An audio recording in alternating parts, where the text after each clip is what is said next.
il est là.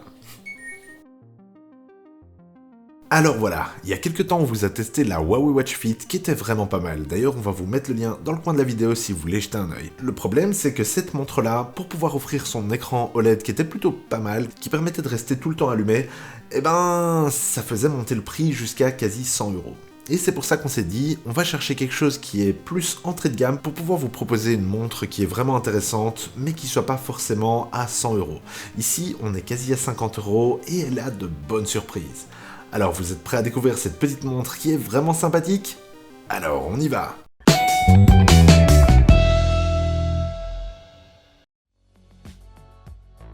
Comme d'habitude, on vous met dans la description ci-dessous les liens avec les prix et caractéristiques des différents modèles qu'on vous présente dans la vidéo. Alors n'hésitez pas à y jeter un œil, les prix seront plus à jour et il y a parfois de bonnes promos. Alors profitez-en. Et ben là voilà, la petite Mi Watch Lite qui est plutôt sympathique, hein, avec son petit look qui est un peu plus droit, on peut la comparer directement. Ici on est plus dans un look iPhone 11 et ici on est plutôt dans un look iPhone 12. Ce côté un petit peu chanfrein droit qui est vraiment plutôt sympathique, mais malheureusement on se retrouve avec quelques concessions. On va les découvrir petit à petit et c'est peut-être ça qui fait la différence de prix, mais en même temps pour la différence de qualité-prix, elle est vachement recommandable. On va commencer avec le look et le feeling. Moi je trouve qu'elle fait vraiment classou, parce que franchement avec son côté un petit peu angulaire mais arrondi, on a vraiment ce côté ici, des jolis bords droits, un peu iPhone 4.5 comme ça, qui ont un chouette effet je trouve, ça donne un look vraiment classe. Le ton change un petit peu quand on allume l'écran, parce que quand on allume l'écran, on se rend vite compte qu'on est devant une dalle LCD et pas la plus belle des dalles LCD. Et à cause de ça, ça va donner un effet qui est légèrement daté. Parce que là où un écran OLED peut rester allumé tout le temps en allumant que les pixels blancs, toute la dalle est tout le temps allumée et que le LCD vient juste masquer les zones noires. Donc on ne peut pas avoir une version tout le temps allumée. Et moi c'est ce que j'aimais beaucoup dans la Huawei Watch Fit qu'on avait testé récemment, c'est que justement elle permettait d'avoir cet écran toujours allumé, pour pas devoir faire le mouvement pour pouvoir avoir l'écran qui s'allume, que je trouve un petit peu mal poli, mais bon, ça c'est à chacun de décider ce qu'il cherche évidemment, surtout que ici on est quand même à la moitié du prix, et la moitié du prix, ben, ça fait directement s'allumer cette fibre pingre qui est en moi, et qui me dit, ben 50 € c'est quand même 50 €, hein, parce qu'on est à 50 € ici, et celle-ci qui avait l'écran OLED, la petite Huawei Watch Fit, ben celle-ci c'était quand même 100 €. Mais on avait des petites fonctionnalités bien sympathiques. Ici par contre, on a quelque chose de beaucoup plus plat, qui tient moins bien l'arrondi du bras, mais malgré ça, elle est plutôt confortable. J'ai pas eu de problème par exemple à la garder pendant la nuit, elle m'a pas vraiment fait mal, donc elle est vraiment agréable. Si je tire dessus, je sens pas ma malléole qui vient heurter le cadran de la montre. Elle est vraiment confortable à porter, donc ça c'est pas un problème pour ceux qui veulent par exemple aller faire du sport avec, ou traquer leur sommeil, ce qui est possible avec cette montre. Elle est plutôt fine, hein, donc grâce à ça, ça lui permet d'être assez légère et de pas vraiment peser sur le bras. Elle tient bien, elle grippe bien. Pour ce prix-là, on s'attendait pas à quelque chose d'aussi agréable à porter. Trêve de look et feeling, où on est plutôt content, on va passer directement aux fonctionnalités. Eh ben, elle a pas grand chose à envier aux montres qui sont 2 à 3 fois son prix quand même. Parce que dedans, il y a quand même pas mal de choses. On est à nouveau pas au niveau des Samsung et Apple, où là on pourra avoir vraiment des applications qu'on pourra installer dessus. C'est un petit peu là où on doit faire la concession. Pour pouvoir avoir ce prix-là, ben on doit se limiter à ce qui est dessus. Mais en même temps, ce qui est dessus est déjà pas mal. Il y a le tracker de calories, donc ça c'est vraiment pas mal, et ça vous permettre de pouvoir voir approximativement par rapport à la quantité d'effort que l'accéléromètre aura calculé que vous aurez fait, ben justement vous verrez, ben voilà, vous avez brûlé X milliers de calories pendant la journée, top. Vous pouvez aussi traquer vos cycles du sommeil, c'est peut-être pas super fin, ça va pas pouvoir faire de différence entre le sommeil profond et le sommeil léger par exemple, ça va vous permettre de pouvoir voir plus ou moins si vous avez respecté vos heures que vous étiez mis pendant la semaine, pour pas vous retrouver en période de télétravail par exemple, à vous finir des soirées à 6h du matin, et à vous rendre compte justement, oh tiens pourquoi je suis fatigué le matin alors que je suis allé dormir à 4h du mat. Bah oui, bah justement, si vous voulez avoir une hygiène de sommeil bien, bah ce genre de petites gadgets, ça va vous permettre d'avoir quelque chose de vraiment sympathique. Des petites fonctionnalités qu'il y a dessus qui sont vraiment sympathiques aussi, il y a l'affichage des notifications. Donc vous faites un petit glissement vers le bas, Et là, vous avez toutes vos notifications. Pratique, parce que ça vous permet d'avoir accès directement à vos messages sans devoir sortir le smartphone et devoir commencer à regarder, à swiper, à faire le Face ID par exemple, surtout avec le masque pour l'instant, c'est pas toujours pratique. Vous pouvez changer vos musiques directement dessus. Donc vous avez les écouteurs dans les oreilles, pap, vous swipez un petit coup sur la gauche. Gauche.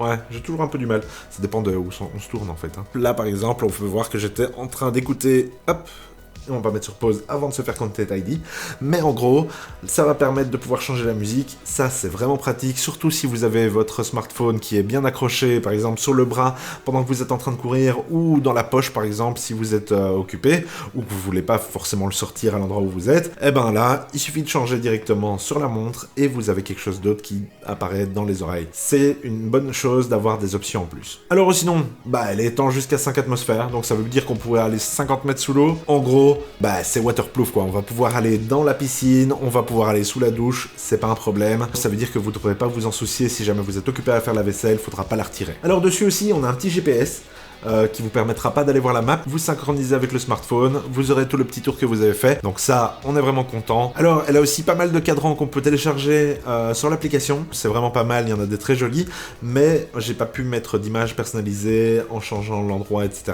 comme j'avais pu l'avoir sur la Smartband par exemple de la même marque, qui était plutôt pas mal aussi pour son prix. Là on était plutôt à 20-35 €, donc on vous met le lien dans le coin si vous voulez aller voir ce petit test, parce que ça c'était plus, si vous voulez vraiment, le strict minimum de tout ce qui est nécessaire sur le poignet. Ici, on est quand même un peu plus haut en termes de fonctionnalité parce que justement, avec la taille de l'écran, on va pouvoir aller lire les notifications plus facilement, on va pouvoir aller voir la météo avec et tout ça si elle est appareille à votre smartphone et que vous avez le smartphone tout proche. Donc ça, c'est plutôt pas mal. Franchement, au niveau des fonctionnalités, au final, on est vraiment content, surtout à ce prix-là. Parlons de l'écran. L'écran, c'est là où elle est un petit peu boiteuse, parce que justement, là où la Huawei Watch Fit, avec son côté OLED, permettait d'avoir une colorimétrie qui était vraiment tip-top, les blancs étaient blancs, même pas trop teintés vers le bleu comme on peut l'avoir souvent dans l'OLED. Ici, que ce soit donc la teinte et la température, c'est rarement tout à fait juste. Ça c'est un petit peu dommage, mais la plupart des gens s'en ficheront, parce que, à nouveau, on a la moitié du prix. Et pour ce prix-là, c'est pas trop dérangeant. À part ça, tout est responsif, tout fonctionne bien, tout est assez fluide, donc ça c'est pas un problème, c'est juste la taille et un petit peu la qualité de l'écran. Alors maintenant, parlons de la batterie.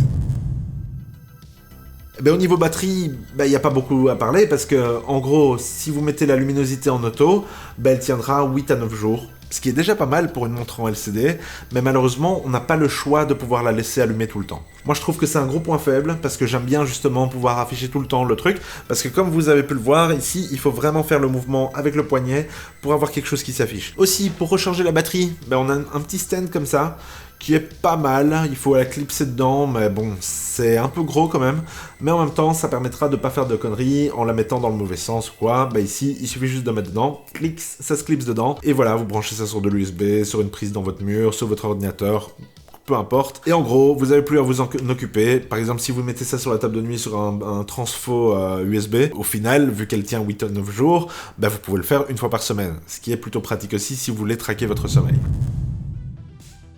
Au niveau des applications, il n'y a pas d'application tierce, mais on a quand même une belle petite bibliothèque d'applications ici, avec 9 petites applications et encore 9 petites applications. Bon, en gros, on est plus dans les settings parfois et l'heure, ou le chrono, mais on a quand même pas mal de trucs. Vous avez accès à vos phases d'exercice, à vos listes d'activités, ici les entraînements, le rythme cardiaque, le tracker de sommeil, plutôt sympathique aussi, on a une petite boussole avec.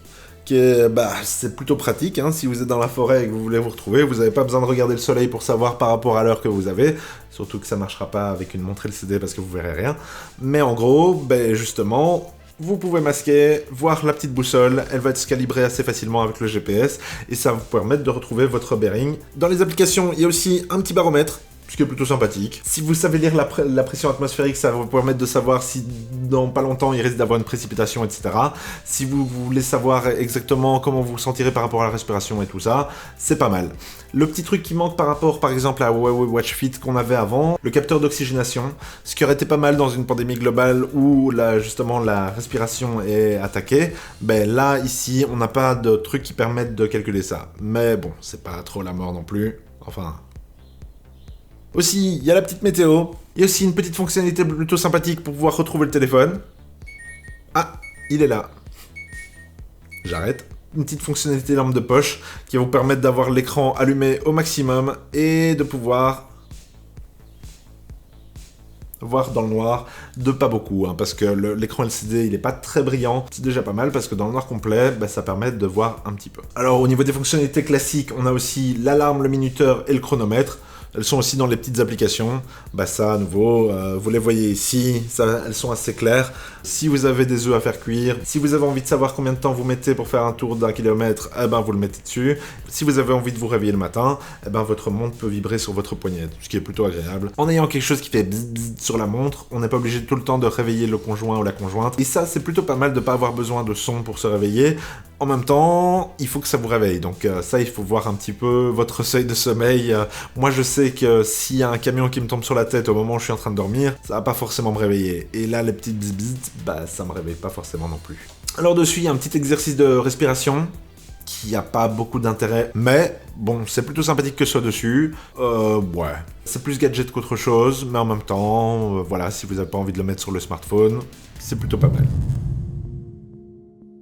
Alors, au niveau de l'application, l'application, c'est Xiaomi Wear Lite, et Lite, c'est un peu le mot d'ordre. Malheureusement, il n'y a pas grand-chose dedans. Comme on peut le voir ici, il a l'historique des entraînements, le tracking des sommeils et la fréquence cardiaque, et le nombre de fois où on s'est levé. Il n'y a malheureusement pas grand-chose pour ces dernières heures, parce que je bosse devant mon ordi et que je suis une pauvre moule. Et en plus, pour ces dames, il y a moyen d'avoir le tracking des cycles menstruels. Et c'est à peu près tout, malheureusement. Donc, dans les entraînements, on peut avoir les types d'entraînements différents, avec le petit tracking du GPS, et c'est à peu près tout, parce que la troisième page, c'est juste les paramètres de la montre. Les paramètres de la montre qui permettent de pouvoir, par exemple, choisir le cadran que vous aimez le plus. Vous le choisissez, hop, vous l'appliquez, et hop, ça change sur la montre directement.